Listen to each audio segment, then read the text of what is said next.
Hello, my name is Ijao Martins, licensed marriage and family therapist, couples therapist. Let's continue with the conversation of your over-functioning roles or parts in ADHD-affected relationship. Today, I want to challenge myself to talk about something that's being over talked about, in my opinion. It's called codependency. So, when I think about codependency, I think about four concepts. Number one, being dependent. Number two, being independent. Number three, being codependent. And number four, interdependent. So what are the differences? You can Google them. I'm not going to go over the concept intellectually. But I want to bring to your attention that when we talk about dependency or independency, we want to consider a couple factors. For example, culture. In the Western world where I live in, the Bay Area, San Francisco Bay Area, as a majority, the people are in the individualistic culture, where they think independency is really valued, overly valued in my opinion, and that's encouraged. So a lot of people are prone to be super independent, that they don't feel like they need anyone. Does it sound familiar? Especially for career women that don't need men, right? That we can meet all our needs. If you need someone to take care of your certain task in the house, you hire a task rabbit, for example. That you hire a babysitter to take care of your children. That you hire a cleaner that take care of your household. You hire someone to do anything you want, basically, nowadays, right? So, but that is not independence, in my opinion.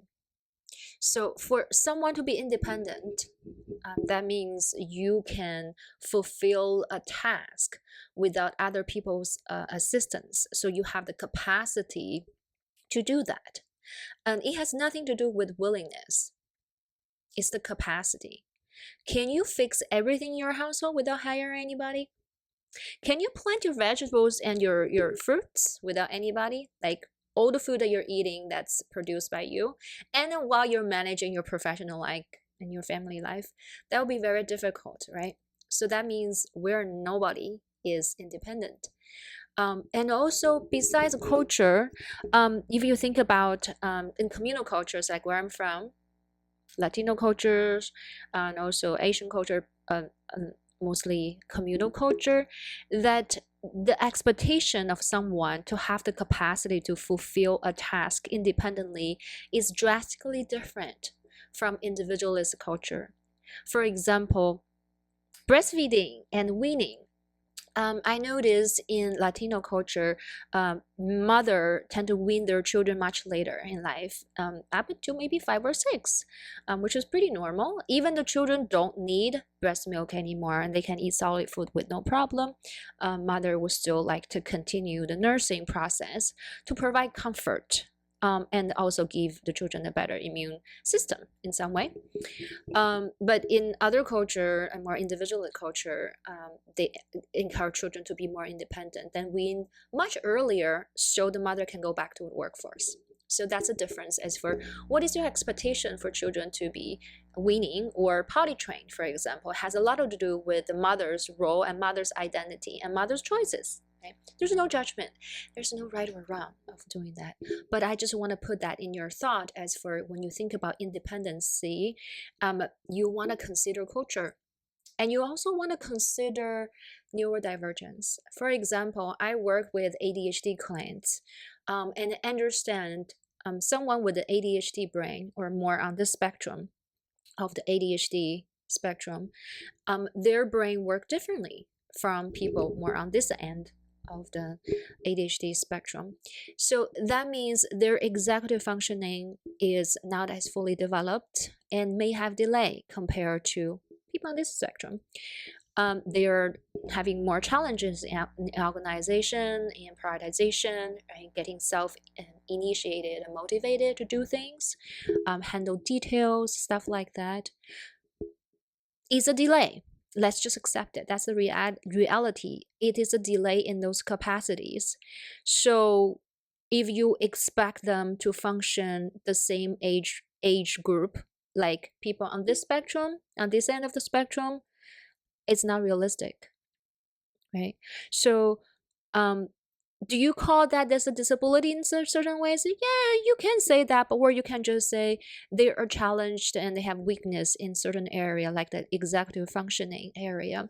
Well, certain people are better at that, but they might be good at certain area that you're not good at. So like we all have our own perks and challenges. Just like if you're an artist, you probably won't be very good at growing vegetables. You could be, but then you might not be good at riding horses or hunting, or slaughtering animals, for example. We all have our strengths and our weaknesses. So then what is the codependency in the ADHD-affected relationship, right? That is when the partner identify as the non-ADHD partner volunteer themselves to compensate for the ADHD partner's lack of their deficiency in certain capacities without acknowledging that, without negotiating, but coming out of a place that they have the tendency to step up automatically, and it become a repeated pattern in the dynamic that the ADHD partner might automatically just lean on the non-ADHD partner to do certain tasks that they don't feel comfortable with or they're not as competent with. So what do you get from that? The non-ADHD partner? Yeah, I know. I know. So there might be a sense of superiority, competency, false pride, that you need me, that you cannot leave me, that I will not be abandoned, that I will not be not good enough for you because I am stepping up for something that you're not good at.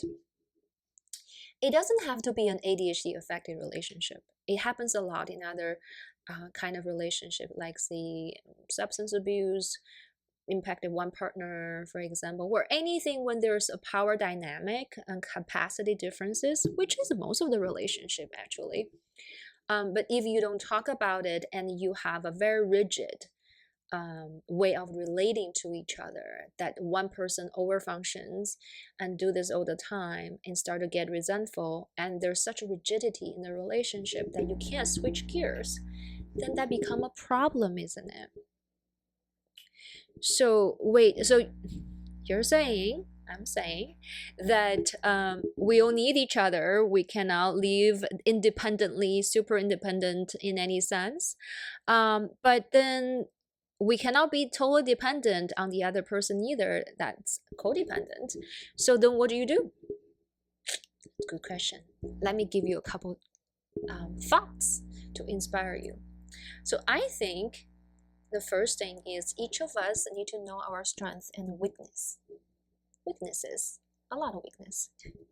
Strength, also plural. Like what you're good at, what you're not good at. What is something that you're good at but you're not really willing to do or you don't enjoy doing? Like, I'm actually very good at folding laundry. I learned from this Japanese person on some video to fold in a square shape very neatly and stack them in the storage very efficiently. I'm very good at it. I actually did that for one of my friends who just moved, and I organized her closet for her because I love her. But do I enjoy doing that? Not really. I put on YouTube videos or music to help me to tolerate that boring task. So that's something I'm really good at, but I'm not willing to do. I don't enjoy doing that. So that's something that I know about myself. Is there anything that you're good at and you don't enjoy doing? Is there anything that you're not good at, but you actually enjoy figuring out? Is there anything that you really enjoy doing and you're so good at it, you want to do it all the time? Is there anything that you know you're not good at it and you don't even want to touch it or try it? Right? So that's good to take a check-in with yourself. And this might change from day to day. You never know. Certain days, say, I used to really don't like fixing things, for example. But now I get to it, well, I guess I can put something together. It feels very make me feel competent, like I'm willing to delve into that more and learn more about that and challenge myself. That would be a change. So first, know your strengths and your weakness. Second, know your needs and your wants and the differences. Oh, that is so hard. This is gonna take years of therapy to figure that out. What are your needs? What are your desires and wants and the differences, and how to express them with someone, and being vulnerable and taking risk and okay with that. And build your resources. That's number 3. So that's the tools that you have: human resources, and sometimes a coach, maybe a course that you're taking, or book that you're reading, and the babysitter you're having, right? And number 4 is honest negotiation with your partner. So you two put on the table what are your strengths and your weaknesses and your needs and your wants and your resources, all the things you have, and then creatively talk about solutions. So that's for today, my friends. Hopefully this is helpful and inspiring. I will see you next week. Bye-bye.